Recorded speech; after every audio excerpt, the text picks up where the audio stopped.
Il a donné les uns comme apôtres, les autres comme, les autres comme évangélistes, les autres comme pasteurs et docteurs, pour le développement des saints en vue de l'œuvre du ministère et de l'édification du corps de Christ, jusqu'à ce que nous soyons tous parvenus à l'unité de la foi et de la connaissance du Fils de Dieu, à l'état d'homme fait, à la mesure de la stature parfaite de Christ, afin que nous ne soyons plus des enfants, flottants et emportés à tout vent de doctrine par la tromperie des hommes, par leur ruse dans les moyens de séduction. Amen. N'ayant donc pas le projecteur ce soir, je voulais dire que nous allons parler de plus de tromperie des hommes. Et c'est le 11e point. Le 11e point, plus de tromperie des hommes.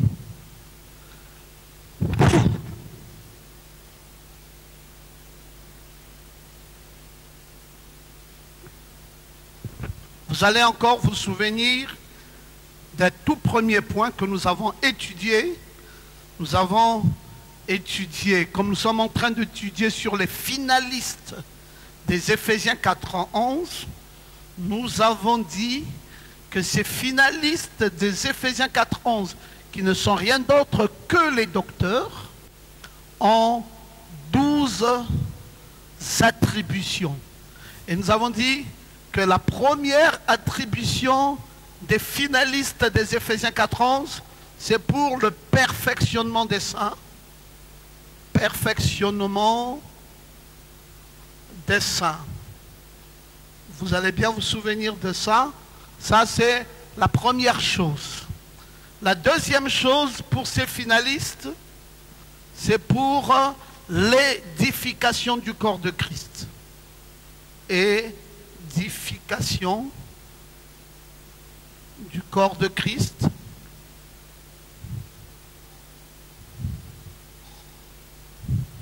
C'est la deuxième chose, la deuxième attribution. La troisième attribution, c'est pour l'unité de la foi. L'unité de la foi. La quatrième attribution de ces finalistes, qui sont les docteurs de la parole, c'est pour la connaissance du Fils de Dieu. La connaissance du Fils de Dieu.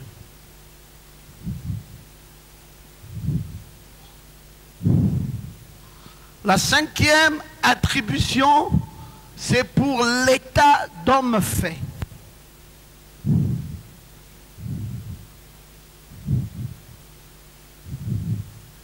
L'état d'homme fait. La sixième attribution, c'est pour la stature parfaite de Christ.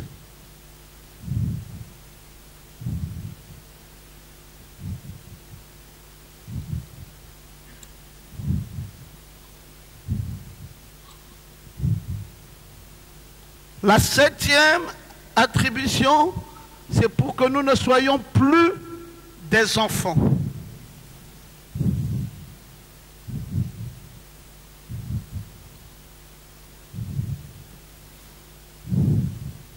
La huitième attribution, c'est pour que nous ne soyons plus flottants.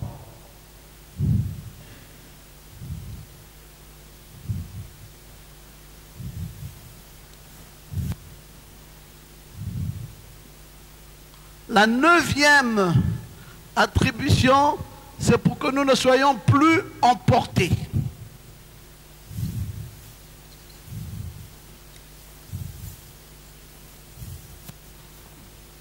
La dixième attribution, pour que nous ne soyons plus déréglés dans la doctrine. Un dérèglement dans la doctrine. Ou la doctrine erronée.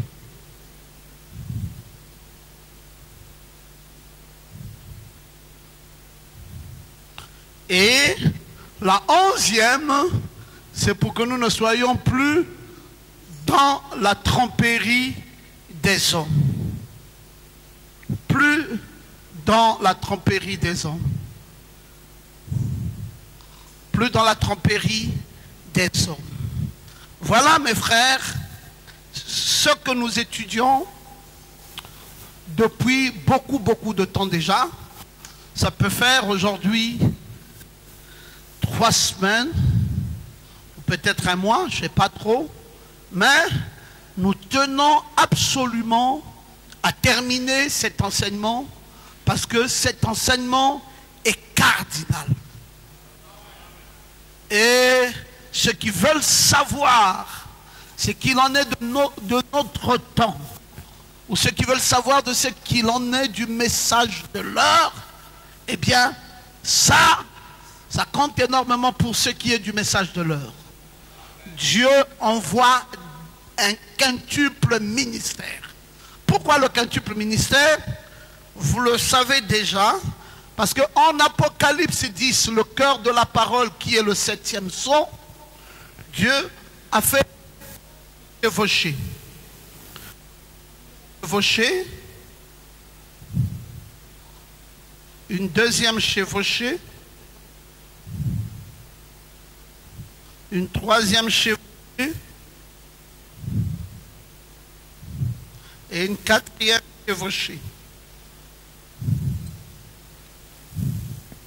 La première chevauchée, c'est l'ange puissant qui descend enveloppé d'une nuée. L'ange puissant qui descend enveloppé d'une nuée. La deuxième chevauchée, c'est le 7e ange. L'ange puissant descend enveloppé d'une nuée, au-dessus de sa tête l'arc-en-ciel. Hein? Il pose un pied droit sur la mer, un pied gauche sur la terre, il rougit comme un lion rougissant. Et quand il rougit, les 7 tonnerres font entendre leur voix. J'en dis, j'allais écrire, mais la voix lui dit, celle ce qu'ont dit les 7 tonnerres ne l'écrit pas, mais qu'au jour de la voix du 7e ange. C'est la deuxième chevauchée, le 7e ange. La troisième chevauchée, la voix me dit, prends le petit livre de la main de l'ange, avale-le, il sera amer, il sera doux comme du miel dans ta bouche, mais il sera amer dans tes entrailles. Puis je pris le petit livre de la main de l'ange, je lui avalai, il était doux comme du miel dans ma bouche, mais dans mes entrailles, c'était amer. Et la voix me dit, prophétise de nouveau. Amen. Donc la première fois, ce sont ceux-là qui reçoivent l'amertume du même message qui est doux dans la bouche, mais qui est amer dans les entrailles. Et ceux-ci, on les appelle les prédicateurs.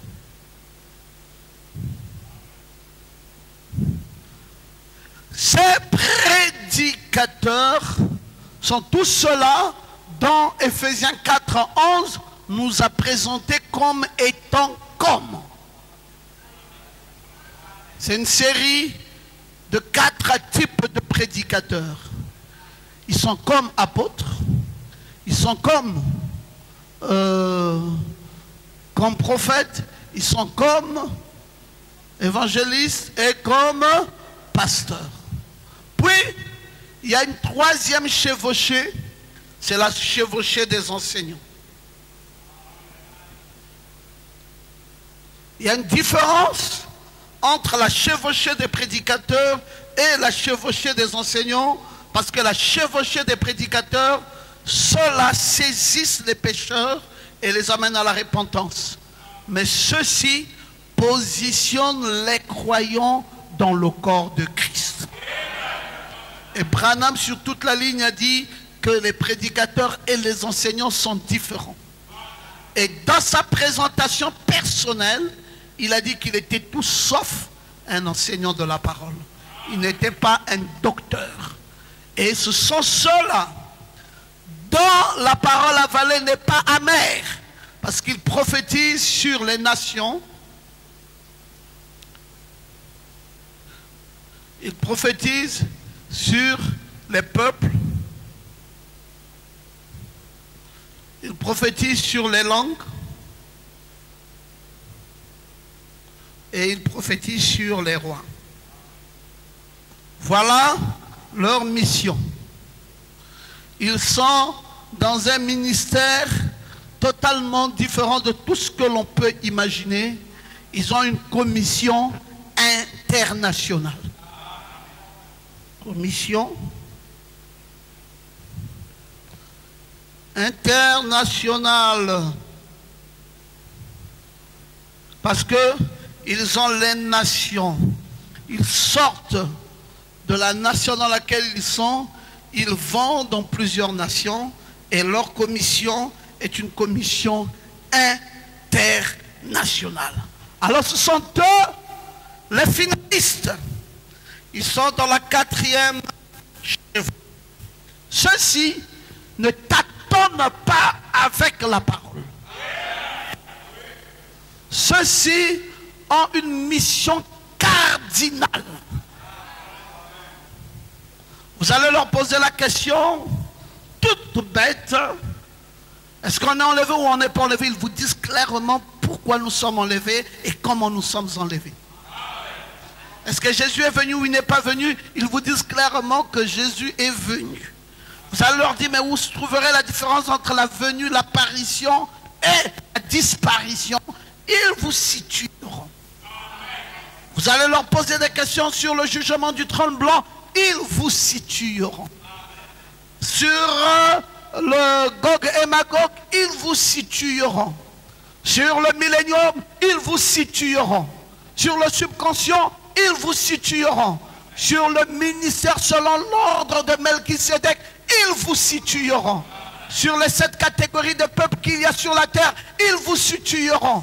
Sur le seul lieu d'adoration auquel Dieu est pourvu aujourd'hui, ils vous situeront.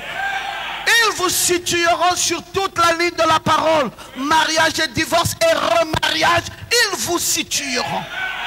Ils ne sont pas en train de trouver que la parole est difficile pour eux. Parce qu'ils ne font pas que lire la parole, mais ils étudient la parole. Et du fait qu'ils étudient la parole, ils viennent avec la parole vers vous pour vous amener aussi à étudier la parole à même titre que.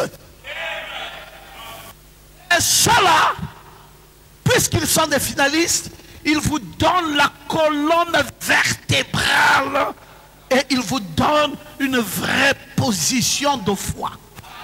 Est-ce que quelqu'un peut te dire amen? Pour que vous ne soyez plus enfant, pour que vous ne soyez plus flottant, pour que vous ne soyez plus emporté, pour que vous ne soyez plus déréglé dans la doctrine et pour que vous ne tombiez plus dans la tromperie des hommes. S'il y a des gens qui peuvent lever leur main droite pour dire amen, qu'ils le disent. Donc, c'est des finalistes. Et c'est important pour nous d'avoir de tels hommes. Mais il y a une différence entre eux et les prétendants 8e messagers.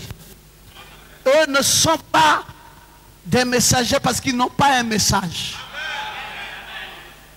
Ils ont un respect profond pour le 7e ange qui lui était un ange spécial. Il est venu en tant que prophète majeur de l'âge avec un message. C'est un prophète messager. Donc les docteurs de la parole n'ont pas besoin d'amener un autre message que le message déjà apporté. Mais que font-ils? Ils prennent le message et ils répètent le message. Mais alors ça, tout le monde peut le faire? Non! Tout le monde peut faire le perroquet du message, mais tout le monde ne peut pas faire reprendre cette sémence vie. Oh, j'aime quand on peut dire Amen. Et la sémence crûment donnée. Et il est question ici de faire reprendre la sémence vie. C'est pour cela qu'ils auront une compréhension spirituelle claire de la chose. Ils pourront prendre le puzzle et positionner cela correctement, de manière à ce que quand vous écoutez la parole, vous ne pouvez plus être embrouillé. Je connais des docteurs de la parole et j'en connais un particulièrement qui a enseigné une église appelée El Shaddai à Lomé au Togo. Cet enseignant de la parole, après qu'il ait enseigné cette église, il a disparu. L'église ne le voit plus. Non, il est toujours vivant, mais il est allé dans d'autres contrées. Cette église positionnée est devenue un mythe pour toutes les autres églises voisines de la place. Vous venez n'importe quand, vous les trouverez en train de suivre une vidéo. Toute la ville de Lomé dit, mais ça c'est quelle église? Ils n'ont pas de pasteur, ils ne sont pas emportés, ils ne sont pas flottants. Nous n'arrivons pas à les gagner dans nos églises. Ils sont restés attachés à leur église. Ils payent leur dîme. Ils ont leur pasteur qui n'est malheureusement pas là. Et tout le monde est troublé. Je suis arrivé à Lomé. Je leur ai dit, quand est-ce que vous avez vu votre pasteur pour la dernière fois? Ils disent que parfois, il nous arrive de faire 7 ans sans que le pasteur ne revienne. Il dit, mais vous ne baptisez pas? Il dit, oui, nous baptisons. Il dit, mais vous faites comment? Il dit, parce que notre pasteur est différent des autres pasteurs. J'ai dit, la différence se situe où? Il dit, c'est un docteur de la parole. Et j'ai tout compris. C'est un finaliste. Après un finaliste, comment voudriez-vous avoir un autre finaliste? Ce n'est pas un demi-finaliste. C'est un finaliste. Un finaliste veut dire c'est la fin et c'est la fin. Lève bien notre main droite et disons Amen. Donc, qui viendra ajouter quoi dans ce que le finaliste a dit? Il se lève. C'est pas que parfois, ils ne vont pas dans d'autres. Même quand ils peuvent aller dans d'autres églises, ils sont insatisfaits. Et ils reviennent droit dans leur église et ils préfèrent suivre l'apôtre. J'ai causé avec eux, j'ai dit, mais il y a des grandes églises ici, du message où ça pompe fort. Il dit, ça pompe fort dans les bâtiments, ça pompe fort dans les ambiances, mais ça ne pompe pas fort dans la parole. Et nous, ce que nous voulons, ce n'est pas le reste là, ce que nous voulons, c'est la parole. Oh, je veux que quelqu'un lève sa main droite et dit Amen. C'est des finalistes. Vous ne pouvez pas détruire la foi de quelqu'un qui a été sous le ministère d'un docteur. Ça devient impossible de détruire sa foi, ni de le balloter, ni de le changer même d'église. C'est impossible pour quelqu'un qui a été sous le ministère d'un docteur de quitter l'église là et d'aller encore ailleurs. Il ira faire quoi? Tout ce qu'il verra va le choquer. Tout ce qu'il écoutera va l'énerver parce qu'il se rendra compte qu'on est en train de blaguer avec une chose essentielle appelée la parole. On ne blague pas avec ça. C'est pour cela que Dieu avait dit, quand ces docteurs viendront, le parfait viendra. Je suis allé à leur église. Je leur ai donné une petite séquence. Je dis, l'enseignement sur les finalistes des Éphésiens 4 ans est trop long, mais je vais juste vous donner un petit résumé de ça. Et je veux prendre juste le tout premier, la toute première attribution, et je veux vous poser une question dessus. Je leur ai dit, êtes-vous déjà allé dans une église quelconque? Ou avez-vous rencontré des croyants du message? Ils ont dit oui. Je leur ai dit, la question est la suivante. Leur avez-vous demandé s'ils étaient parfaits? Ils ont dit oui. Et quelle avait été la réponse de chacun d'entre eux? Il dit, tous autant qu'ils pouvaient être, ont dit qu'ils n'étaient pas encore parfaits. Je dis, bon, maintenant, est-ce que vous-même, vous êtes parfaits? Ils sont restés là. Ils disent, est-ce que si on dit oui, c'est pas un piège? Est-ce que si on dit non, c'est pas un piège? Je leur ai dit, maintenant je veux vous donner la réponse de ce pourquoi vous êtes restés ici. Parce que quand quelqu'un est parfait, il ne cherchera plus rien d'autre. Tu es déjà parfait. Tu es parfait. Qu'est-ce que tu vas ajouter au parfait? J'ai pris le verre d'eau qu'il me donnait pour boire de l'eau. J'ai pris ce verre d'eau et la bouteille. J'ai rempli de l'eau dans la bouteille jusqu'à finir le verre lui-même. Et je leur ai dit, vous voyez, là le verre atteint la perfection. Et j'ai dit, maintenant, que faut-il que je fasse d'autre? Je peux encore ajouter de l'eau dessus? L'eau étant la parole. Si je mets de l'eau dessus, ça va tomber.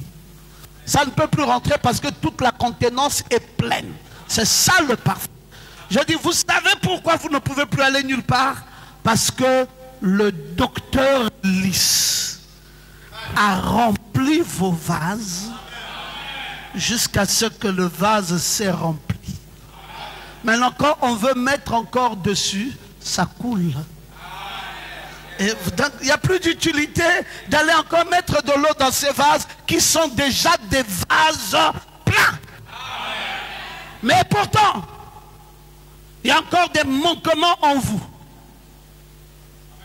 J'ai dit, mais qui est parfait? Est-ce que le vase plein, est-ce qu'il y a les manquements? Et je leur ai dit, pour terminer, je vous dis ceci. Le parfait dont il est question ici, c'est l'interprétation parfaite de la parole. Quand vous recevez en vous l'interprétation parfaite de la parole, alors vous êtes parfait. Mais ça là, ce n'est pas au prédicateur de donner l'interprétation parfaite. Les prédicateurs vont tâtonner. C'est pour cela que c'est toujours amer. C'est le travail de docteur. Depuis la première attribution. Et vous pouvez descendre, descendre, descendre, jusqu'à terminer ça. Ce n'est plus le travail d'un prédicateur. Tout ce qui s'annonce ici, plus flottant, plus emporté, plus ceci, des règlements de la doctrine. C'est le travail du docteur. C'est pour cela le docteur est un finaliste avec 12 attributions. Si quelqu'un veut lever sa main droite, qu'il dise Amen. Maintenant, nous sommes au 11e point, plus de tromperie des hommes. Je vais vous lire une écriture dans 1 Roi, au chapitre 22, partant du verset 3. Amen. Suivant la lecture de la Bible, le roi d'Israël dit à ses serviteurs, savez-vous que Ramoth en Galade est à nous? C'est ce que dit le roi d'Israël à tous ses serviteurs. Savez-vous que le Ramoth en Galade est à nous? Et nous ne nous inquiétons pas de la reprendre des mains du roi de Syrie. Il dit à Josaphat, veux-tu venir avec moi attaquer Ramoth en Galade? Josaphat répondit au roi d'Israël, nous irons comme toi, mon peuple comme ton peuple, mes chevaux comme tes chevaux, Puis Josaphat dit au roi d'Israël, consulte maintenant, je te prie, la parole de l'Éternel. Le roi d'Israël assembla les prophètes au nombre d'environ 400. Et leur dit, irai-je attaquer Ramoth en Galade ou dois-je y renoncer? Ils répondirent, monte, le Seigneur la livrera entre les mains du roi. Mais Josaphat dit, comment tous ces prophètes-là parlent unanimement? Il n'y a même pas un qui dit une chose autre que l'autre. Tous parlent pareil. Alors, roi, ce que j'aimerais savoir, n'y a-t-il pas ici, en Israël, aucun prophète de l'Éternel par qui nous puissions consulter? Le roi d'Israël répondit à Josaphat, il y a encore un homme par qui l'on pourrait consulter l'Éternel, mais je le hais, car il ne me prophétise rien de bon. Il ne prophétise que du mal. Et c'est Michée, fils de Jimla.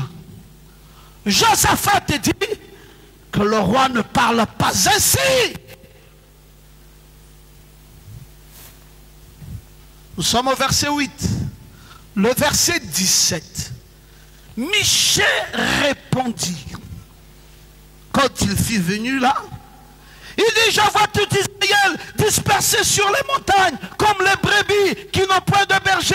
Et l'Éternel dit, ces gens n'ont point de maître, que chacun retourne en paix dans sa maison. Tous les autres disaient, monte, Ramoth en Galade est déjà gagné.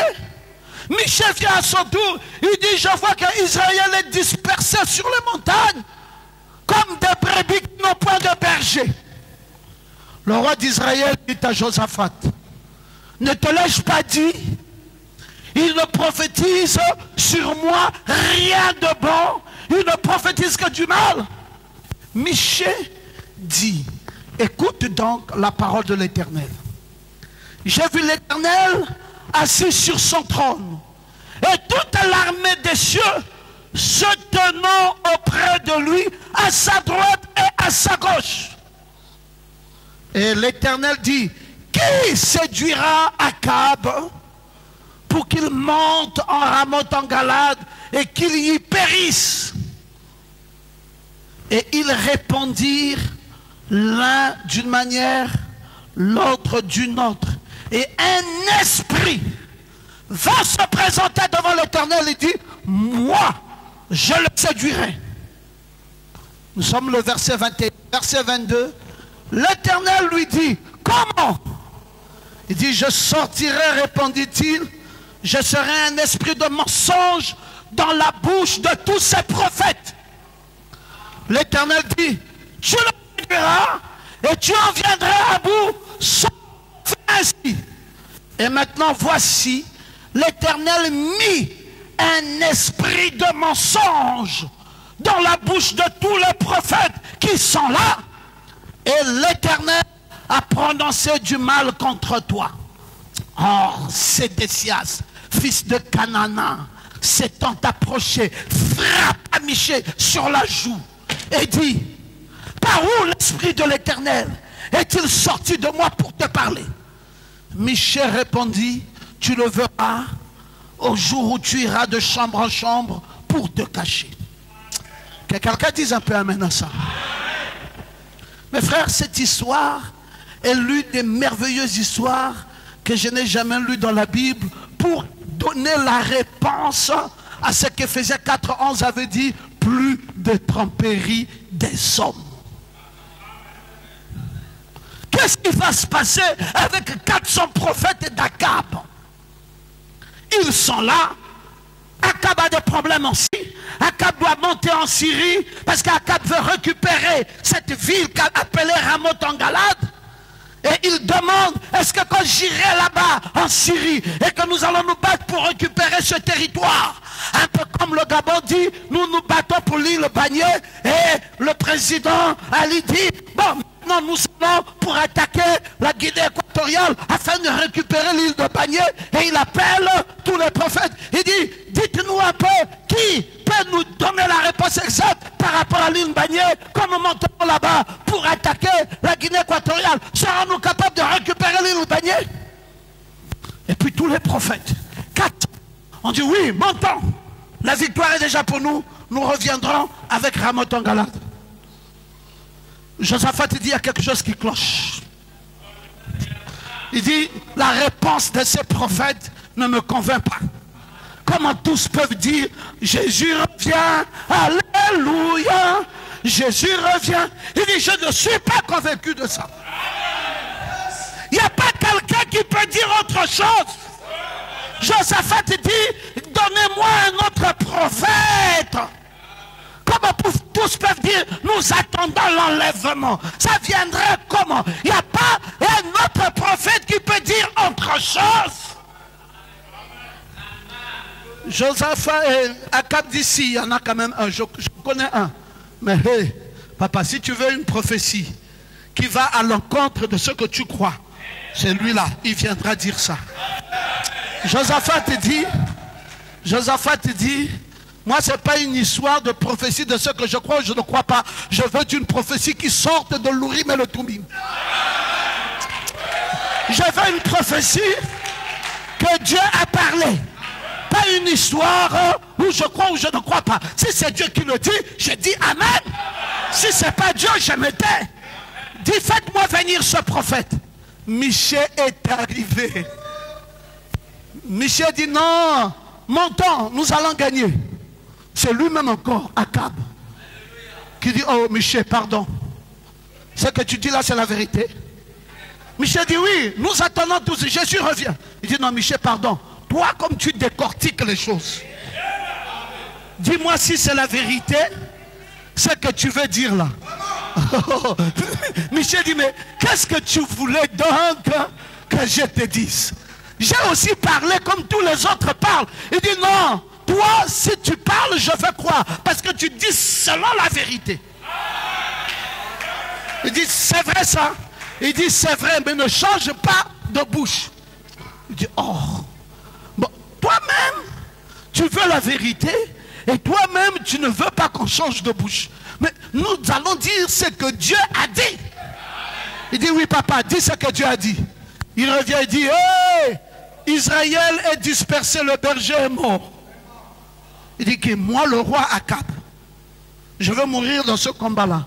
Il dit je vous avais dit que ce monsieur-là, il y a quelque chose qui ne tient pas dans sa tête. C'est un faux prophète. Mais ce que Michée avait dit, c'est accompli.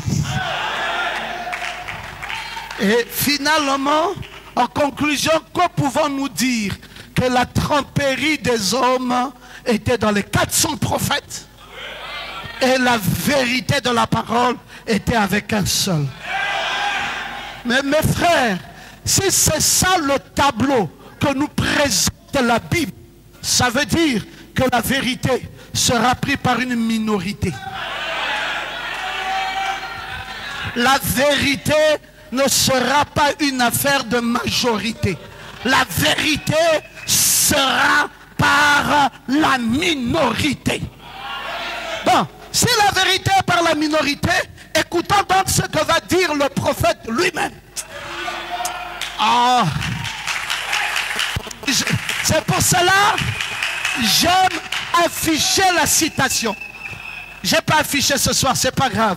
Notez, mais j'aurais voulu l'afficher directement. Frère Branham dit dans le message la plus grande lumière brillante. Nous sommes au paragraphe 79 et au paragraphe 80. Il a prêché ça le 22 décembre 57. Il dit, mais le Saint-Esprit, la lumière éternelle et immortelle de Dieu, est ici pour briller sur celui qui veut et qui peut le recevoir. Il dit, la lumière avait disparu, ils étaient en train de donner leur témoignage. Et finalement, ils ont convoqué le Sanhédrin pour une réunion du conseil. Et les sages et les prophètes sont entrés avec un petit prophète. Un nom de Miché. Et je croyais que tu pouvais dire Amen. Pasteur Ngoma, vous voulez dire quoi? Que Miché c'est qui? Branham dit un petit prophète mineur. Vous savez ce qu'on appelle un prophète mineur? C'est un Éphésiens 4:11. Donc Miché ici n'est pas un prophète majeur. Miché ici est un prophète mineur. Donc ça veut dire qu'il est un prophète. Éphésiens 4:11. Qui peut lever la main? Dites Amen bien. Maintenant, vous savez c'est quoi un Éphésiens 4:11? C'est quelqu'un qui a un prophète majeur au-dessus de lui. Si quelqu'un se dit prédicateur et qu'il n'a pas de prophète majeur, c'est un faux prédicateur. Non, ça tu te lèves et tu dis Amen à ça. Tout prédicateur qui est prédicateur sans un prophète majeur. D'ailleurs, entrez là-bas, amenez-nous la photo du prophète. Ce démon-là croyait quoi? Remettez-nous ça là-bas. Il croit qu'il nous enlèvera le prophète. On ne nous enlèvera pas le prophète. J'aime que quelqu'un dise Amen et qu'il le dise bien fort. Comment quelqu'un va-t-il être prédicateur et il n'a pas de prophète? Lui ici. Mais le patron de l'âge. Non, non, mets-le à l'étage, mets-le à l'étage. Mets-le à l'étage. D'ailleurs, il restera maintenant là. S'il vole, on remet encore. S'il vole, on remet encore. J'aime quand tu peux dire Amen bien fort. Ah, c'est le patron de l'âge. Branham est clair que Miché, dont nous parlons ici, est un Éphésiens 4:11. Alléluia. Mais très minutieux. Il donne les détails. Il dit, on dit, Ramon Tangala lui dit non, l'interprétation n'est pas ça. Il dit c'est une Israël étant avec un berger. J'aime quelqu'un qui connaît la parole. Hein? Non, Ramon Tangala va tomber et puis bon, on va nous tuer. Il dit non, j'ai vu Israël dispersé. Il dit mais ça c'est écrit où il dit ce sont la compréhension. Je suis en train de donner vie à sémence. J'aime quand tu peux dire Amen. Et frère Branham nous a dit que c'était un prophète mineur. Dans le message, Dieu tient sa parole du 15 janvier 57. Frère Branham peut nous dire, eh bien, Élie le grand et puissant prophète avait prophétisé et il avait annoncé à Akab comment, comme celui-ci avait tué Naboth, ce qui lui arriverait, que le chien lécherait son sang et ainsi de suite. Il avait annoncé à Jézabel ce qui lui arriverait. Puis, longtemps après le départ d'Élie, Dieu tient toujours, de la Genèse à l'Apocalypse, Dieu a toujours eu au moins un témoin sur qui il peut mettre la main. Frère, Dieu ne manque jamais de témoins. Tout le monde peut aller, une vague. Mais il prendra parmi les auxiliaires au moins un qui témoignera ce qui est vrai selon la prophétie.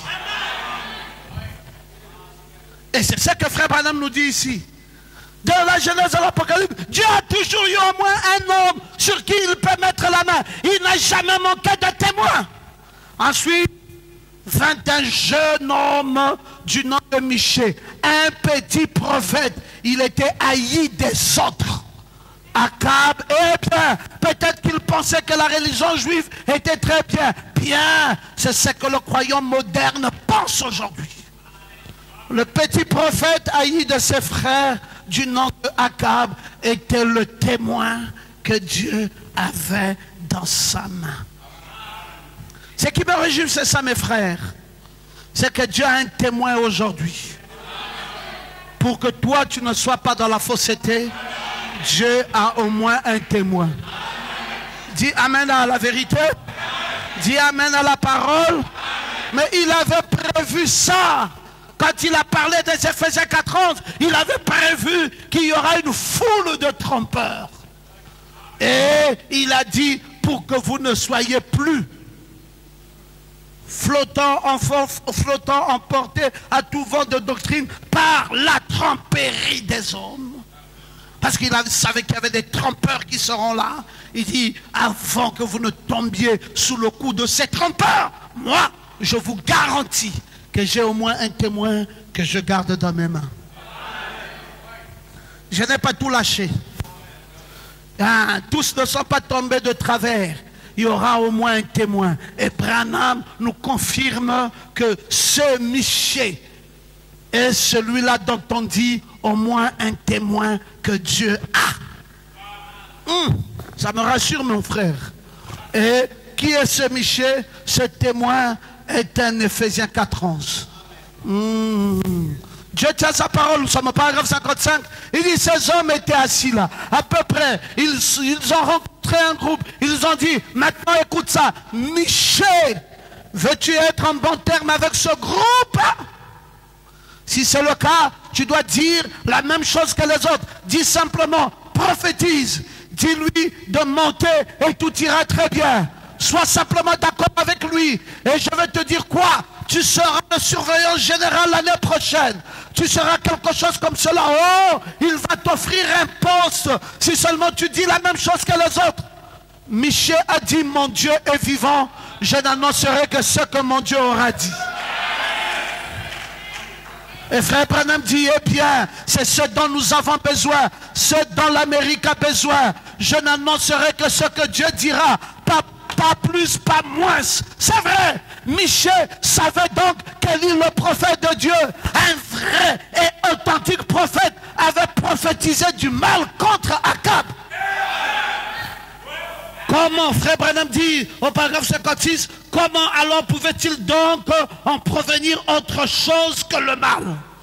Si Michée, ces autres hommes étaient minoritaires, majoritaires plutôt, mais Michée avait la parole. Voilà donc ce qui faisait la différence, la parole. Ils étaient majoritaires, mais Michée avait la parole. Et toute la différence se situait au niveau de la parole. Mes frères, en nous attendant une femme présidente aux États-Unis, et quelque chose comme cela, vous mettez ça où? Ou quelque chose comme ça, non, ça n'a pas d'importance. Ce n'est pas dans la prophétie. Vous gommez la prophétie d'un prophète. Président des États-Unis, il ne s'était pas arrêté. Ou quelque chose comme cela. Et je vois, mais je mets entre parenthèses, peut-être la montée de l'Église catholique, ça ne vous dit rien. Et le vote des femmes, ça ne vous dit rien. Et le coup qui tourne la tête, ça ne vous dit rien. Oh là là, voilà la confusion.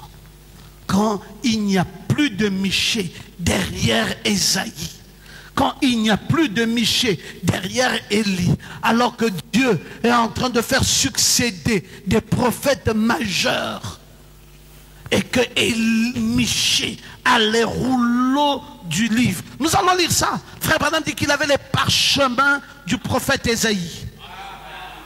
Et que pour parler ce jour-là, il a pris les parchemins. Et il a commencé à consulter. il a consulté les parchemins et il a trouvé ce que son prophète majeur avait dit. Et il est venu, il s'est mis derrière et il n'a répété que le prophète. Mais en donnant vie à cette sémence. Mes frères, je crois que c'est ça la vérité. Et c'est là où moi je m'en tiens. Michée était donc, savait donc qu'Élie le prophète, un vrai prophète authentique, avait prophétisé. Et pensiez-vous qu'il aurait pu dire le contraire? Branham continue au paragraphe 62, il dit: je vous ai dit que ceci est l'Urim et Thummim de Dieu. Si n'importe quelle chose de fantastique s'élève, ou que ce soit dans cette petite église, que ce soit un pasteur, tenez-vous-en à la parole. Ne nourrissez pas ces brebis de quelque chose qui les tuera. Tenez-vous-en strictement à la parole, car il est écrit: l'homme ne vivra pas que de pain seulement, mais de toute parole qui sort de la bouche de Dieu. Tenez-vous-en à la parole. Élie ou Michée a dit: si jamais tu reviens en paix, Dieu ne m'a point parlé. C'est vrai, en effet, sa vision était en accord avec la Bible. Eh bien, c'est là que j'aimerais m'attarder juste un moment. Sa vision était en accord avec la Bible. Ah, si c'était bien, la vision des autres était contraire à la Bible, mais celle de Michée était en accord avec la Bible. Et Dieu doit tenir sa parole. Vous avez dit Amen? Est-ce que vous continuez à croire que c'est la vérité? La plus grande lumière brillante, William Branham dit, et il y eut le petit Michée, fils de Jimila. Il était pauvre, rejeté, chassé de toutes les dénominations à cause de sa position faible pour Dieu. Mais une fois, un homme de Dieu du nom de Josaphat vint là et dit: je veux connaître la vraie parole de Dieu. Quand Branham interprète, c'est beau, hein? Je croyais qu'il disait simplement: y a-t-il pas un autre qui peut prophétiser le contraire d'après ce que la Bible m'a dit? Branham dit non, c'est pas ce qu'il avait dit. Je vais vous dire ce que Josaphat avait dit. Je veux écouter la vraie parole de Dieu. Qui peut aller m'interpréter ça si je n'avais pas un majeur? Je m'en tiendrai simplement sur ce que disent les Écritures. Les Écritures a dit: y a-t-il pas quelqu'un d'autre qui peut venir dire le contraire de ce que les 400 prophètes ont dit? Branham dit: c'est pas ce qui s'était passé. Je vais vous ramener à ce jour-là et je vais vous dire ce qui s'était réellement passé. Ce qui s'était réellement passé, c'est que Josaphat a dit: je veux écouter la vraie parole. Et frère Branham dit que parce que c'était un vrai croyant. Un vrai croyant se détermine par la vraie parole. Oui, acclame fort, parce que c'est ça la vérité. Un vrai croyant, dites-moi qu'est-ce que vous allez lui proposer. Il veut la vraie parole, un point trait. Et la vraie parole, c'est celle que donne un docteur. C'est vrai ça, Amram? C'est une vérité. La vraie parole, il faut un docteur. Parce qu'il va positionner. Vous voyez, tout le monde va dire: oui, Michée était venu, il avait dit, bon, le contraire de ce que les 400 prophètes ont dit. Non, un docteur de la parole n'est pas satisfait avec ça. Un docteur de la parole va décortiquer toutes les Écritures pour avoir la pensée exacte. Et la pensée exacte, c'est ça. Josaphat réclamait dans la grande lumière brillante. William Branham dit que Josaphat réclamait l'écoute de la vraie parole de Dieu. Puisqu'il réclamait l'écoute de la vraie parole de Dieu, parce qu'il voulait connaître la vraie parole de Dieu. Alors, Akab dit: j'en ai 400 de meilleurs que tu n'aies jamais connus. Il dit: ils ont tous leur diplôme, ils ont tous été instruits ici à l'école, et bien ce sont des meilleurs prédicateurs. Ah, dit oui, on commence à découvrir. C'était des prédicateurs. les 400 là, étaient dans la 3e chevauchée. Ce qu'ils disaient n'était ni sucré, ni... C'était comment? En même temps c'est sucré, en même temps c'est amer. On ne sait pas le goût là, à quoi ça ressemble. Vous dites c'est sucré, en même temps vous présentez ça amer. Et c'est Branham qui nous dit qu'ils étaient des prédicateurs. Et Branham va dire, il fallait donc qu'arrive là un plus que prédicateur. Bon, quand les prédicateurs sont là, et qu'un plus que prédicateur vient, celui-là est qui? C'est un finaliste. C'est un docteur. C'est un enseignant. Lève-toi et dis Amen. Les prédicateurs étaient là. Ils sont encore là aujourd'hui. Ils sont toujours là. Mais mes frères, nous ne pourrons pas laisser tomber cette chose. Il faut avoir un souci profond de la parole. C'est pour cela que je salue le pasteur Pascal. Acclamez pour lui.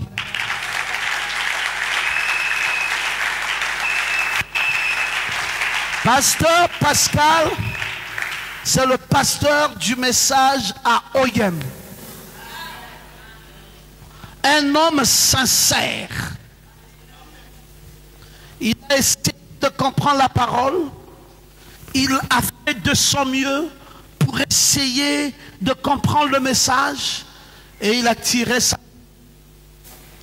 qu'il doit rentrer dans le judaïsme orthodoxe. Et il a laissé tomber le message. Il est parti dans le judaïsme orthodoxe. Il est devenu un orthodoxe judaïste.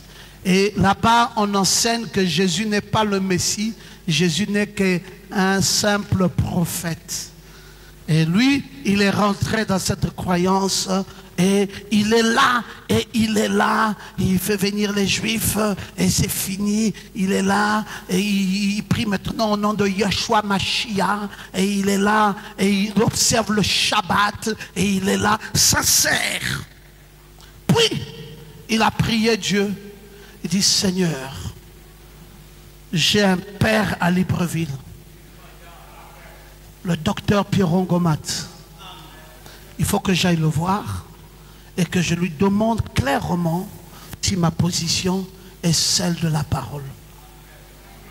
Et il est venu, je lui ai dit, je respecte ta position. Mais seulement, cette position est contraire à la position de la parole. Et je lui ai dit, pour tout l'amour que j'ai pour toi, mon fils, si tu restes dans cette position, tu iras en enfer. Parce que Jacob, lors de la bénédiction des enfants de Joseph, a croisé les mains. Et je lui ai dit que ce croisement des mains n'était pas anodin. C'était providentiel. Et ça annonçait l'œuvre de la croix. Et je lui ai dit qu'en vérité, les héritiers de ce salut, ce n'est pas nous. Nous sommes des païens. Nous sommes des goyim. Nous sommes les perdus. Nous sommes les nations. Mais à la croix, ce qui était réservé à Israël a quitté Israël pour venir chez nous les nations. Et qu'au jour d'aujourd'hui, nous sommes le peuple bénéficiaire de la grâce. Nous qui ne méritons rien, avons bénéficié de la grâce.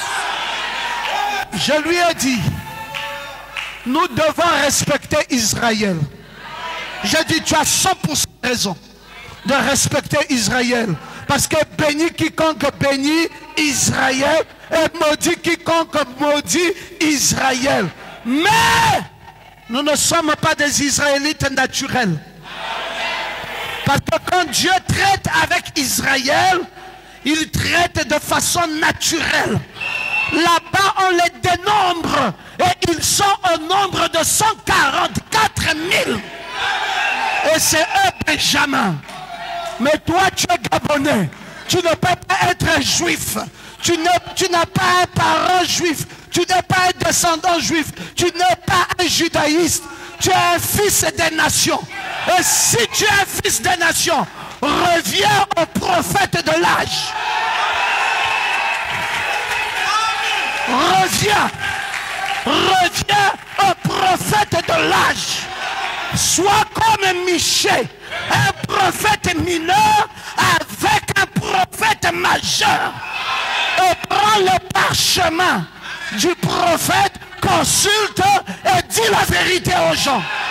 Je dis, c'est ça que Dieu a aujourd'hui. Je dis, mon frère, pour l'amour que j'ai pour toi, il faut que je te dise la vérité. Si tu repars là-bas, enlève le tabernacle Mashiach, Mashua, Yeshua Mashiach. Je dis, reviens tabernacle de Bethléem et dis à ses fidèles, frère Branham a dit. Frère Branham a dit. Frère Branham a dit. Est-ce que c'est ça la vérité? Frère, je préfère témoigner ça en la présence de l'homme de Dieu pour ne pas être hypocrite. J'ai parlé avec lui et je crois ça. Est-ce que vous savez que c'est ce que je crois? C'est pas le contraire. Je crois que dans cet âge-ci, Dieu nous a envoyé un prophète avec la colonne de feu. Et que ce prophète a été confirmé par Dieu lui-même. C'est le Ésaïe du Michée que je suis. Je ne peux pas avoir une prétention autre que celui d'un prophète. Je serai maudit. Mais je dis non, nous corrigeons le prophète. Il y a un autre prophète qui est venu. Maudit. Le dernier prophète dans les mains de Dieu s'appelle William Branham. Et ceux qui viennent là sont des prophètes mineurs, sont des auxiliaires de ce grand prophète. Et parmi les prophètes mineurs, il y a un finaliste. Et le finaliste, c'est le docteur de la parole. Lui, il dira exactement ce que Dieu a dit. J'aime que tu te mets debout et que tu peux dire Amen. Que voulait Josaphat? Josaphat, Branham dit qu'il voulait avoir la connaissance de la vraie parole de Dieu. C'est pour cela il a dit, il n'y a pas un docteur pour me donner la connaissance de la vraie parole de Dieu. C'est ce que frère Branham a dit. Et il a dit qu'il y avait un prophète mineur en ce temps-là, un petit prédicateur dont le nom était Michée, fils de Jimla, qui est venu avec les parchemins. Et quand il est arrivé là, on ne nous a pas donné tous les détails. Quand il est arrivé devant Akab, il a déroulé les parchemins. Et il a dit à Akab, le prophète a dit. Et Akab a dit que c'est ça que moi je ne voulais pas entendre. Il lui a dit, si tu ne vas pas entendre Akab la vérité, tu mourras.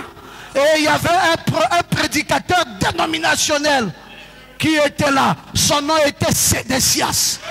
Il a giflé Michée.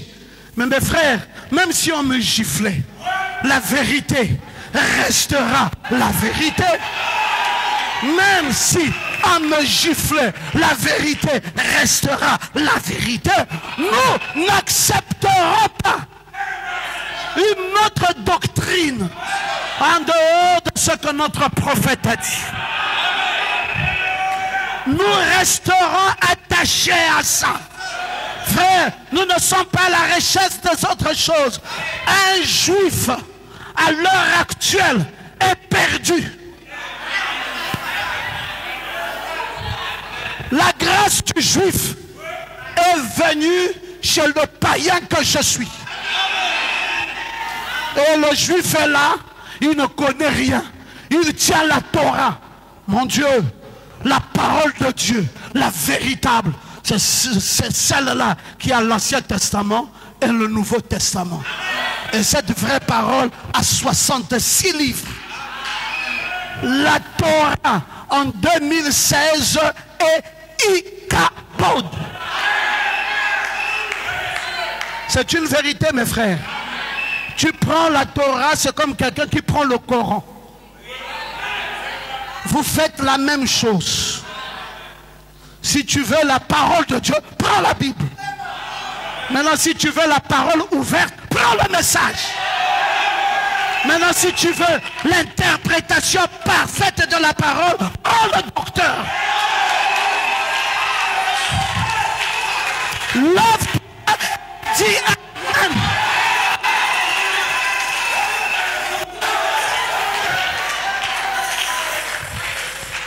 C'est pour cela que tous ces prédicateurs-là n'ont pas supporté Michel. Et c'est de cela giflé. Mes frères, il dit, c'est chez toi que sort la parole. Michel a dit, moi je suis venu avec les parchemins.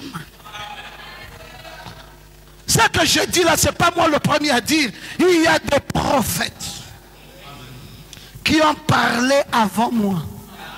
Écoutons, écoutons, écoutons. Oh mes frères, si vous n'avez pas de prophète, vous ne comprendrez pas les Écritures. Parce que cette affaire-là, si tu lis ça toi-même, tu ne comprendras pas le vrai. Tu diras simplement que Michel est venu et il a dit, oui, les brebis sont dispersées. Non, Branham dit, c'était pas ça. D'abord, la question de Josaphat, il disait, je veux connaître la vraie parole. C'est ce que Branham dit. Et on a dit, va te chercher un prophète mineur qui a la connaissance. Et il dit que les prédicateurs étaient là. Ils disaient tous que Jésus va venir. Amen. Et le docteur de la parole est arrivé. Il a dit, Jésus est déjà venu au moment où le 7e ange était sur la terre. Oh, quelqu'un dit Amen. Et l'autre l'a giflé. Il dit quoi? Tu veux dire que ce que les protestants disent, les catholiques disent, les pentecôtistes disent, et tout le monde dit, et même les branhamistes disent, tu veux dire qu'il n'y a que toi qui connais la vérité? Il dit, ce n'est pas moi, les parchemins. Les parchemins. Oh, j'aime ça, mes frères. Bien-aimés, si on me dit qu'on m'enlève le message, je préfère dire. Je ne peux pas vivre sans ce message. J'ai cherché partout. Je suis allé en Israël. Je suis allé partout. Aujourd'hui, il y a un garçon qui m'appelait des États-Unis. Il s'appelle Hugo. Mon téléphone lui a été donné par le frère Benj. Il dit, oh papa. Il dit, c'est la sécheresse aux États-Unis. Si Dieu ne vous avait pas suscité, nous serions morts spirituellement. Il dit, papa, quand on vient du travail épuisé, on met Pierrot Gomat, on appuie là, on écoute la parole, on dit Amen, Amen, Amen, on dort et demain on va aller là-bas. Il dit, mais si Dieu ne vous avait pas suscité, et frère, vous croyez que je vais jouer avec ça? C'est pour cela que j'ai dit, s'il n'y a pas toutes ces choses ici, on remet à demain la suite de l'enseignement. Parce que je sais qu'il y a les brebis de Jésus en Finlande, en Suède, en France, en Angleterre, en Luxembourg, en Hollande, en Espagne, en Belgique, partout là, qui chaque soir, devant l'internet, ils ont ça dans tout leur salon. Ils font seulement ça, tac, tac, tac, un peu comme ce que Métuche là dans son salon, tac, tac, tac, tac, tac. Ils commencent à prier. Pierrot, Gomat, le finaliste des Éphésiens 4. Il dit, maman, pas bien, on revenait assis, écoutant. Ce que Branham disait, prédicateur, auditeur, visible et invisible. Nathanaël, aujourd'hui, cette écriture est accomplie.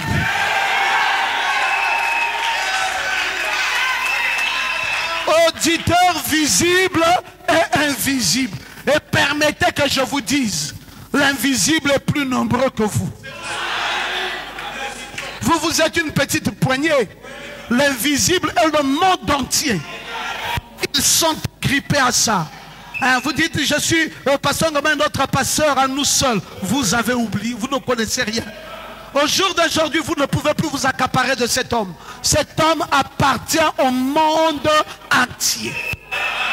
Et quand je me tiens ici, j'ai mon âme et ma conscience que je suis en train de prêcher à un auditoire invisible et qui est mondial. En qui j'ai le devoir de nourrir la parole. Je dois leur présenter le vrai Michel qui satisfait l'âme de Josaphat. Vous voulez connaître Josaphat aujourd'hui? C'est toi. Josaphat aujourd'hui, c'est toi. Une âme qui veut recevoir la connaissance de... Non, pas de la parole. Oh. Il faut lire un prophète dans les détails. Branham dit la connaissance de la vraie parole. Je vous donne une citation. La lumière brillante. Le 22 décembre 1957, paragraphe 236. Josaphat vint là et dit, je veux connaître la vraie parole de Dieu. Il dit, appelez-moi le docteur. Il n'y a pas un docteur ici. Je dis, je ne blague pas. Josaphat dit, je ne blague pas. Est-ce que le prédicateur là, tous ces prédicateurs qui ont prêché ici ne t'ont pas satisfait? Il dit, tout est amer. Je veux connaître la vraie parole de Dieu. Frère, on ne peut pas se satisfaire quand quelque chose n'est pas vrai.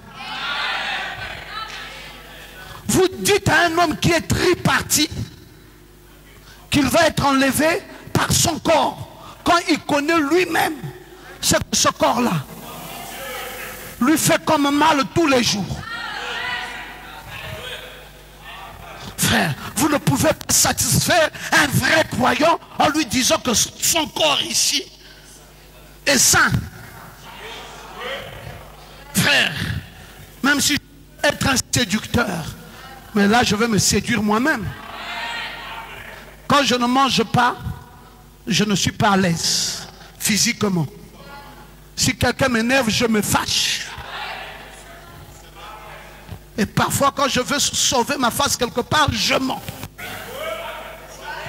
Et après tout ça, les colères, c'est moi.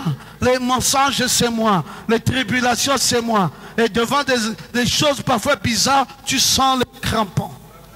Et tu vas dire à Dieu en lui, mon Dieu habite dans mon âme. Lève ta main droite et dis Amen. Mon Dieu habite dans mon âme. Et c'est le secteur de mon Dieu. C'est là-bas où je suis assis dans les lieux célestes. Est-ce que quelqu'un peut te dire Amen? C'est là-bas où je suis assis dans les lieux célestes. Mais ici, je suis encore ici. Dites Amen. Moi que vous voyez là, je suis Adassa et Esther. Adassa, c'est une plante terrestre, c'est mon corps. Esther, c'est une étoile céleste, c'est mon âme. C'est la même Hadassah qui est la même Esther. Mais ce qui est merveilleux chez moi, c'est que tu ne peux pas trouver une Bible écrite Hadassah chapitre 1. Mais tu trouveras la Bible écrite Esther chapitre 1. Parce que mon Dieu n'a pas considéré Hadassah, mais mon Dieu a considéré Esther. Oh, je croyais que tu te levais pour dire Amen. Je ne peux pas considérer Hadassah. C'est une plante tirée de la terre. Mais Esther, c'est une réalité. Là, il y a la Bible. Dans Esther, il y a les chapitres. Il y a les versets.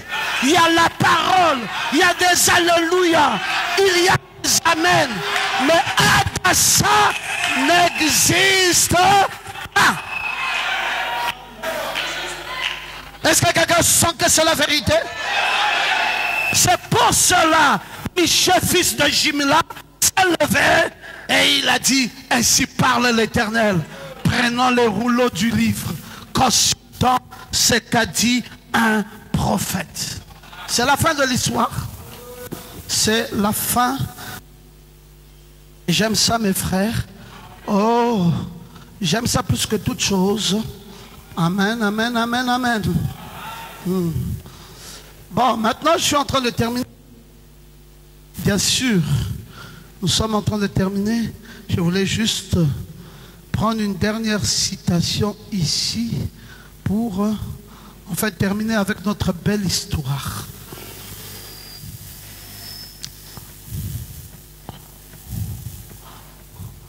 Comment des prédicateurs, parce que un démon est descendu.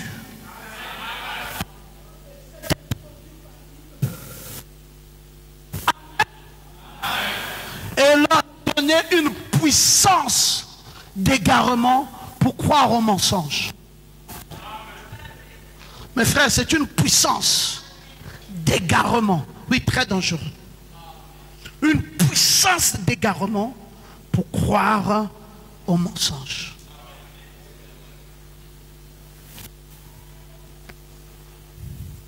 Puissance d'égarement.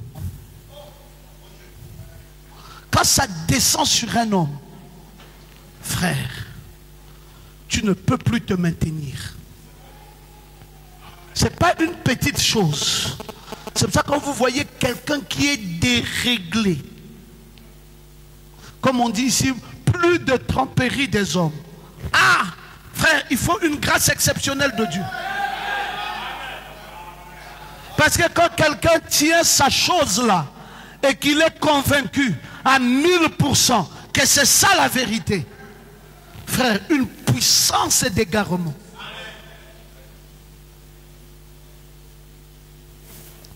Je suivais l'émission où est allé mon fils ici là. La fameuse Dieu en question. J'ai suivi ça, mon fils. Mais j'ai vu la puissance d'égarement. J'ai vu ça partout.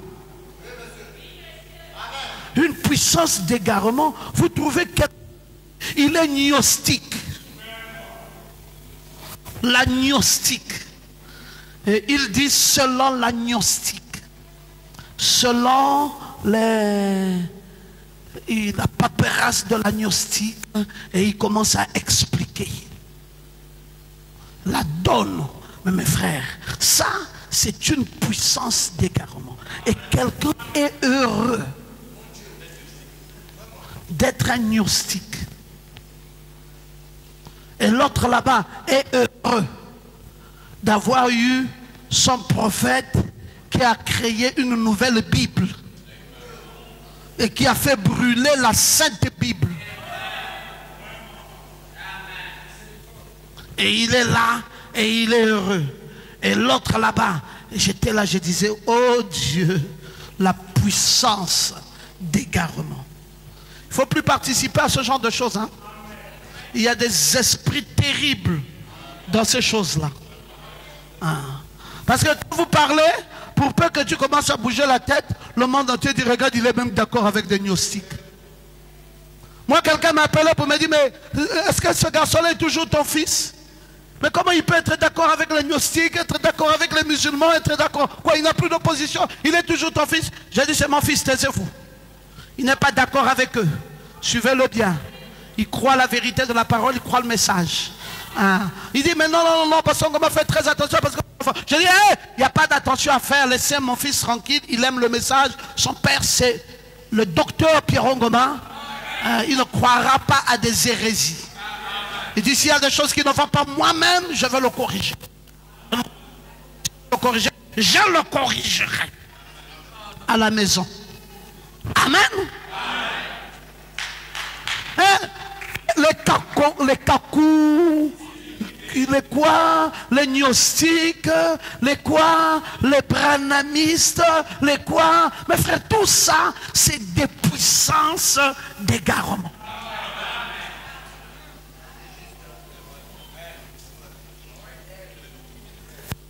Frère, nous n'avons pas au-dessus de nous quelqu'un d'autre qui dépasserait Jésus. Écoutez ce que Jésus a dit. Je suis le chemin, la vérité et la vie. Quand il y a le mensonge, ce n'est plus Jésus, c'est le diable. Le diable est défini dans les Saintes Écritures comme étant le père du mensonge. On ne peut pas dire que le mensonge vient de Dieu ou le mensonge est Dieu. Mes frères, ça sera, c'est ça l'esprit d'égarement. Le mensonge ne sera jamais Dieu. Le père du mensonge, c'est le diable. Jésus est le chemin, la vérité et la vie. Mais écoutez, pour mieux comprendre tout ça, c'est que toutes choses ont été créées par lui. Rien de ce qui n'a été créé n'a été créé sans lui. C'est pour cela, mes frères, même Lucifer a été créé par Dieu. Mais il s'est rébellé. Et il est devenu un ange déchu. Et Dieu l'a sorti. C'est pour cela que la Bible dit, il a été précipité. Dieu l'a chassé du ciel. Parce qu'il a été un ange déchu. Et maintenant, il est devenu une puissance contraire à celle de Dieu. Et frère Branham dit qu'il y a désormais deux puissances qui marchent sur la terre. Une puissance appelée Satan et une autre puissance appelée Dieu. Mais ne prenez pas Dieu pour Satan, ni Satan pour Dieu. Si Satan devient Dieu et que Dieu devient Satan, c'est qu'on ne sait plus là où nous sommes. Il y a une différence, alléluia, entre Dieu et Satan. Mais Dieu est le créateur de toutes choses. Il a créé tous les anges. Lucifer, qui était un ange de lumière, proche de Dieu, s'est rébellé. La convoitise est rentrée dans son cœur. Comme on donnait la gloire à Dieu, il a dit, il veut prendre cette place. Et quand Dieu a vu les intentions de Lucifer, il a été précipité sur la terre. Et quand il fut précipité sur la terre, son terrain d'atterrissage, c'était le serpent. L'avion là est descendu sur la terre, pouf, dans le serpent. Et maintenant le serpent est devenu l'incarnation du diable. Et il est allé avec une écriture déformée.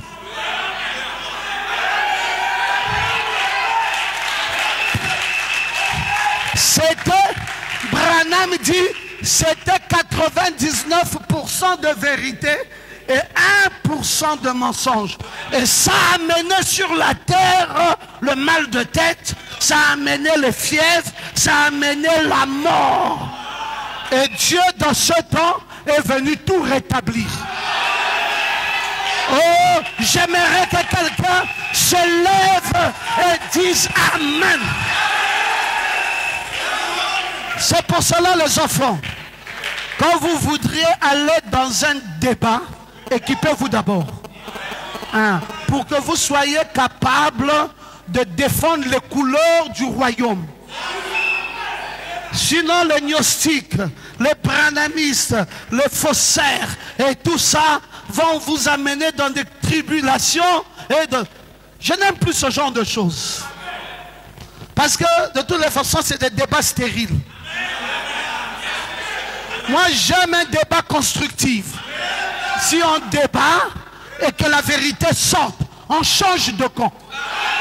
Celui qui était dans le faux vient dans le vrai. Celui qui était... Dites un peu Amen. C'est ça le but. Mais si c'est juste pour amuser la galerie, il y a beaucoup de choses pour amuser la galerie. Mais la parole de Dieu n'est pas là pour amuser la galerie. La parole de Dieu est faite pour croire. Oh, dites un peu Amen. Plus de tromperie des hommes. On ne se laissera plus berner par ça. Dieu est clair. Le message est clair. C'est pour cela Branham parle de la sémence du serpent. C'est une sémence d'égarement. Eux qui reçoivent l'esprit d'égarement. L'esprit d'égarement là, c'est une puissance d'égarement. Et ça n'entrera jamais chez les élus.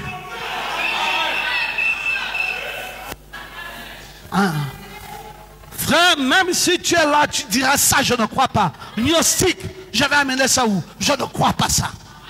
Un cancard. Un cancard. Je vais amener un cancard où? Foi Baha là. Hein?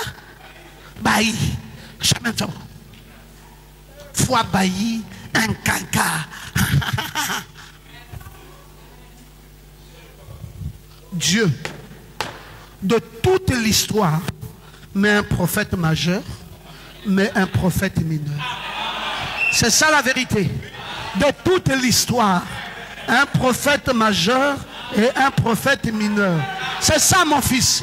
Quand tu retournes là, prends les histoires de quoi là, Shabbat, Shabani, Shabbat, à la poubelle. Reviens avec William Branham. Installe-le, c'est ton prophète. Et toi-même, tu es un prophète mineur.